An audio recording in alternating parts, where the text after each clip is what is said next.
2026 সালে যারা ইতালি ভিসার জন্য আবেদন করেছেন এখনও রিসিভতা পান নাই, তাদের কি করণীয়? কিংবা যারা রিসিভতা পেয়েছেন সেটা কি আদৌ অরিজিনাল কিনা সেটা কিভাবে চেক করবেন? তাদের জন্য আজকে এই ভিডিওটা। আজকে আমরা আপনার এই দুইটা বিষয় নিয়ে কথা বলবো। কারণ সব থেকে বেশি ইউটিউবে সব থেকে বেশি এখনও কমেন্ট আসতেছে যে ভাই আমি 12ই জানুয়ারিতে আবেদন করছি, আমি 16ই ফেব্রুয়ারিতে আবেদন করছি, আমি ডোমেস্টিকে আবেদন করছি, স্পন্সর আবেদন করছি, অমুক সিটিতে তমুক সিটিতে, আমার রিসিভতা এখনও আসে নাই। এখন রিসিভতা আসছে কি আসে নাই এটা আমি কীভাবে বুঝবো? কিংবা আমার জন্য আদৌ আবেদন করা হয়েছে কিনা এই জিনিসটা অনেকে কোশ্চেন করতেছেন যে ভাই আমি এখন তো রিসিভতা পাইনি, তার মানে কি আমার আবেদন হয়নি? তার মানে কি আমার জন্য কি আবেদন করছে কিনা সেটা আমি কিভাবে জানতে পারবো? এই কোশ্চেনগুলো অনেকেই করেন। সো তাদের জন্য আজকে আমি শর্ট একটা জিনিস দেখাবো। দেখেন, রিসিভতা চেক করার অন্য কোনো মাধ্যম নাই। রিসিভতা চেক করার একটাই মাধ্যম, সেটা হলো স্ক্রিনে যেটা দেখতেছেন, ওয়েবসাইটে ঢুইকা ডিরেক্ট ওইখান থেকে আপনার নাম, ওইখান থেকে আপনার রিসিভটা ডাউনলোড করে দেখাবে এবং রিসিভটা ডাউনলোড করে সাথে সাথে রিসিভটা ওপেন হবে, সেখানে আপনার নাম লেখা থাকবে, বিস্তারিত লেখা থাকবে। এইটা হলো রিসিভটা দেখার একবার অরিজিনাল মেথড। যারা আমাকে রিসিভটা পাঠাইতেছেন ভাই, দয়া করে আর রিসিভটা পাঠাইয়েন না। 2026 সালে রিসিভটা অনেক বড় পরিবর্তন আনছে, যে কারণে আমি রিসিভটা চেক করতেছি না। আর রিসিভটা চেক করার ওইরকমভাবে ভাই চোখের দেখায় চেক করা যায় না। আপনি টাকা দিয়ে আবেদন করতেছেন, আপনার 2 মিনিট ভিডিও কলে দিলে সমস্যা কোথায়? হ্যাঁ, এখন যে আবেদন করছে এখন অনেক অনেক বাহানা দেখাবে যে আমি অন্য মাসে দিয়ে আবেদন করেছি, আমি তখন করে ভাই, ডিজিটাল যুগ, আপনি তার নাম্বার দিয়ে দেন, সমস্যা কি? আপনি একটা উকিলটা করেছেন, উকিলের নাম্বার দিয়ে দেন যে আমার, হ্যাঁ ভাই ফোন দিবে, 2 মিনিট তুই কথা বলে শুধু সার্ভার থেকে ওর নামটা দেখাই দিস।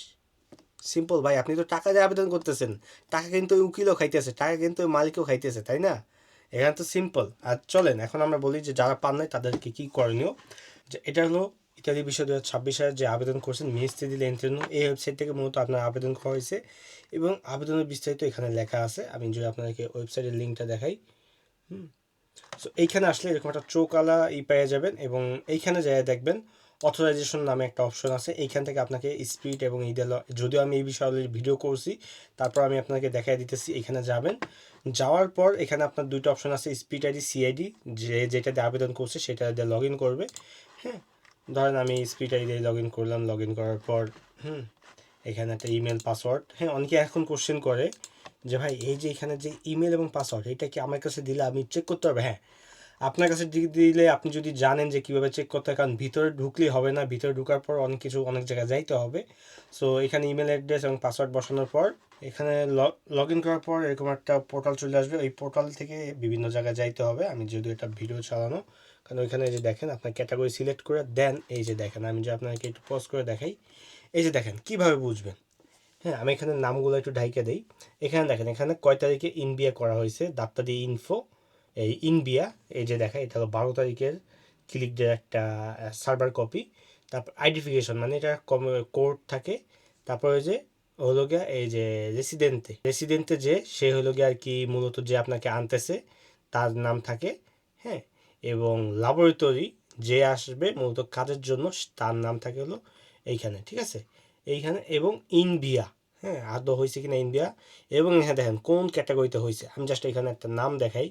হ্যাঁ, এসে দেখেন মোস্তাফর, এমডি মোস্তাফিজুর রহমান, হ্যাঁ ইন্ডিয়া সি ক্যাস্ট এগ্রিকালচার। এখন এইটার পাশেই দেখেন এই যে একটা পিডিএফ ফাইল দেখতেছেন না, এই যে এই জিনিসটা, এটা হলো পিডিএফ ফাইল। এখানে ক্লিক করার সাথে সাথে আপনার পিডিএফ ফাইলটা ডাউনলোড হয়ে যাবে। দেখতে পাচ্ছেন এরকম সার্ভারে আসবে, সার্ভার থেকে আপনাকে জাস্ট ডাউনলোড করে দেখাবে। কিন্তু আপনার রিসিভারটা আসে নাই, ঠিক আছে, আপনার রিসিভারটা দরকার নাই।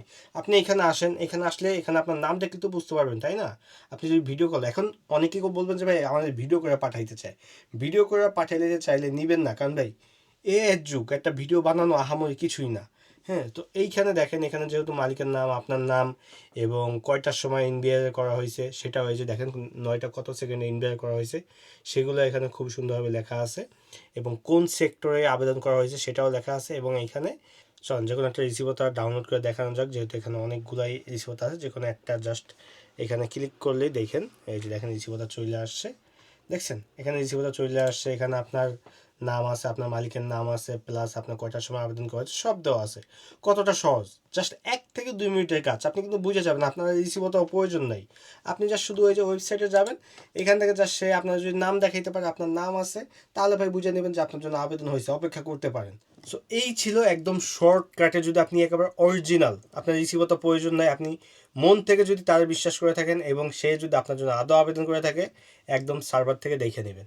কারণ ভাই আপনি 20 থেকে 25 লক্ষ টাকা খরচ করতেছেন আর সে একটা ভিডিও কলে দেখাইতে পারবে না। সে যতই কাজে বিজি থাকে, একদিন তো সপ্তাহে ছুটি পায়, তাই না? একদিন তো সপ্তাহে ছুটি পায়, একদিন তো আপনার সময় দিতেই পারে। আপনি এতগুলো টাকা তারা দিতেছেন, কেন দিতেছেন? সে তো সেখানে তার অবশ্যই লাভ আছে। হুম। তার লাভ ছাড়া তো শেয়ার ভিসা প্রসেসিং করতেছে না।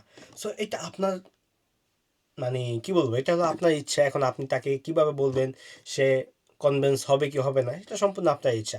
এখন যারা কমেন্ট করতেছেন, আশা করি আপনাদের কমেন্টের অ্যান্সার পেয়ে গেছেন। যেভাবে আমার রিসিভতে আসে না, কি করণীয়? এই যে করণীয়, এইভাবে যান, ওয়েবসাইট থেকে দেখাইতে বলেন, একটা জাস্ট ভিডিও করে দেখাইতে বলেন। সিম্পল, খুবই ইজি, তাই না? জিনিসটা খুবই ইজি। এখন হয়তো অনেকের সময় নাই, অনেকেই নেই, অনেকে বাহানা দেখাবে। কারণ দেখেন, রিসিভতা যেই ফাইলগুলো আপনারা আমার পাঠাইতেছেন, আমি যদি আমার ইনস্টাগ্রামে আপনাদেরকে একটু ঢুইকা দেখাই, যে মনে হয় না যে এমন কোনো দিন নেই যে আপনারা রিসিভতা পাঠাইতেছেন না। হ্যাঁ, রিসিভতার অভাব নেই। আমি যদি এই রিসিভতা ডাউনলোড করতে যাই, আমার কম্পিউটারও হ্যাং করবে, এতগুলো রিসিভতা প্রতিটা মেসেজেই যে ভাই আমার রিসিভতা চেক করে দেন, রিসিভতা চেক করে। এই যে রিসিভতা চেক করার এই যে অরিজিনাল মেথড হলো এই ওয়েবসাইট। এইখানে আসেন, এইখান থেকে ডাউনলোড করে দেখাইতে বলেন, তাহলে তো ভাই আপনার কোনো ইয়ে হইতেছে না। আর সর্বোপরি আরেকটা কথা আপনাকে বলতে চাই, যে আবেদন হয়ে আসতে পারে না, আপনাদের রিসিভতা চেক করা লাগবে। তাহলে কোন লোকের কাছে আপনারা আবেদন করছেন যার কাছে আপনারা ভরসাই রাখতে পারতেছেন না? হুম। তাহলে তো ভাই এখানে, এই যে আপনারা ভরসা রাখতে পারতেছেন না, আপনার ভালো একটা মাধ্যম খুঁজে আবেদন করতেছেন না, এই জন্যই তো হয়তো প্রতারণাগুলো হইতেছে। যাক, আমরা কথা না বাড়াই, আশা করি আপনাদের কোশ্চেনের অ্যান্সারটা দিতে পারছি। সো এই বিষয়ে আর দ্বিতীয়বার আমি জানি কোশ্চেন আসবে না, আসলে আমি এই ভিডিওর লিঙ্ক পাঠাবো, করার কিছু নেই। কারণ একই জিনিস বারবার ভাই, প্রতিদিন প্রায় 1,000-এর উপর মেসেজ। আমি আজকে সারাদিনও, মেবি আজকে আমার অফ ডে গেছে, আজকে সারাদিনে আমি প্রায় 400 মানুষের সাথে কথা বলছি। 400 মানুষের সাথে আমি সারাদিন কথা বলছি। তা বলছেন আমার মাথায় কত চাপ থাকে। এর ভিতর অনেকেই আমাকে ফোন দেন যে ভাই ফোনে কথা বলে। ভাই আমি কারোর সাথে ফোনে কথা বলি না, কারণ এই যে এত মানুষ, আমি যে আপনার সাথে 5 মিনিট করে সময় দেই, ওই 5 মিনিট আমি 50 জনের অ্যান্সার দিতে পারি। আর আমার মাইগ্রেশনের একটু সমস্যা আছে, যে কারণে আমি ফোনে একটু কম কথা বলি। হ্যাঁ, তো সবাই ভালো থাকবেন, সুস্থ থাকবেন। আর সবাই আমার জন্য দোয়া করবেন, এবং আপনার এরকম বিষয় নিয়ে আরও আপডেট আসতে থাকবে। তো আল্লাহ হাফেজ, দেখা হচ্ছে পরবর্তী কোনো ভিডিওতে।